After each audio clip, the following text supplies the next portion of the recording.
Mark எழுதிய தூய நற்செய்தியிலிருந்து வாசகம். அதிகாரம் 9 41 முதல் 50 முடிய. கடவுள் தம் சீடரை நோக்கி கூறியது: நீங்கள் கிறிஸ்துவை சார்ந்தவர்கள் என்பதால் உங்களுக்கு ஒரு கிண்ணம் தண்ணீர் கொடுப்பவர் கைமாறு பெறாமல் போகார் என உறுதியாக உங்களுக்கு சொல்கிறேன். என் மீது நம்பிக்கை கொண்டுள்ள இச்சிறியோர் எவரையாவது பாவத்தில் விழ செய்வருடைய களத்தில் ஒரு எந்திரக்கல்லை கட்டி கடலில் தள்ளிவிடுவதே அவர்களுக்கு நல்லது. உங்கள் கை உங்களை பாவத்தில் விழ செய்தால் அதை வெட்டிவிடுங்கள். நீங்கள் இரு கையுடையவராய் அணையாத நெருப்புள்ள நரகத்திற்கு தள்ளப்படுவதை விட கை ஊனமற்றவராய் நிலைவாழ்வில் புகுவது உங்களுக்கு நல்லது.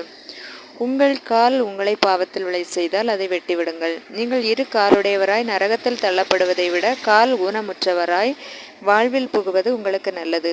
உங்கள் கண் உங்களை பாவத்தில் விழ செய்தால் அதை பிடுங்கி எறிந்து விடுங்கள். நீங்கள் இரு கண்ணுடையவராய் நரகத்தில் தள்ளப்படுவதை விட ஒற்றை கண்ணராய் இறையாட்சிக்கு உட்படுவது உங்களுக்கு நல்லது.